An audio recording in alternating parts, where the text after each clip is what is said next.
Really from the get-go, we always talked about owning our own cows one day, kind of that far-off dream.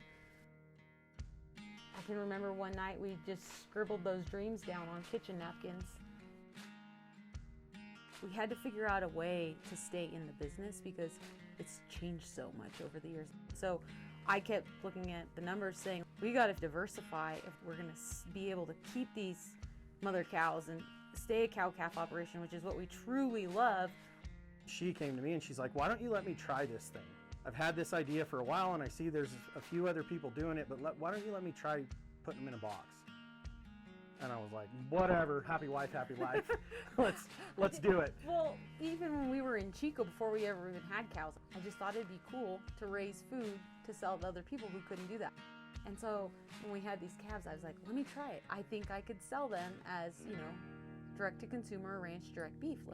Let me give it a shot. And he gave me that look like, okay. And I told him, if it doesn't work, we can take him to the sale yard and you can tell me I told you so and we'll never do it again.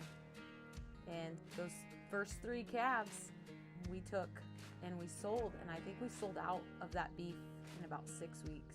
And then we had interest. People were asking us, hey, do you do this all the time or what, you know? And so we'd sit at night and drag up another napkin and go, okay, well, if we saved this many calves, because we had a loan payment that we had borrowed to buy those cows. That time when we were just getting started, it was like, hey, we need everything that we've got on the ground to be able to sell, to be able to pay the bank back this year, you know. And then it kind of just, over a very short amount of time, it went boom.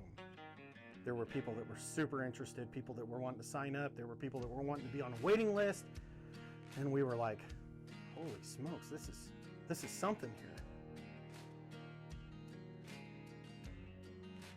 One of the craziest things, it literally brings me to tears every time I think about it, is that last fall we had the opportunity to buy some more cows, and the person we bought the cows from was the first person I ever got to go help Spencer with.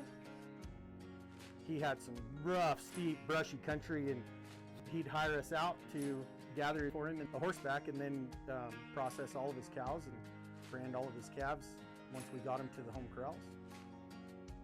Yeah, 20 years of helping him. So I'd been doing that since I was 16, and then I drove into his driveway last year and bought him. Yeah, it's unreal how you take a step back and you look at it, and every single thing that has happened in your life is a cog in the wheel. It is meant to be there to get you to the next level, and it does. It like chokes me up because it comes full circle. It's been a wild ride. It's a lifestyle. It's not a. It's not something you choose to do. I think it chooses you. It gets in your blood, and it's a competition in yourself. It's a competition between us and with us together. Yeah, it started out as, how do we just buy some cows to be in the cow business, to now we want to own our own place to have something to pass on to our son.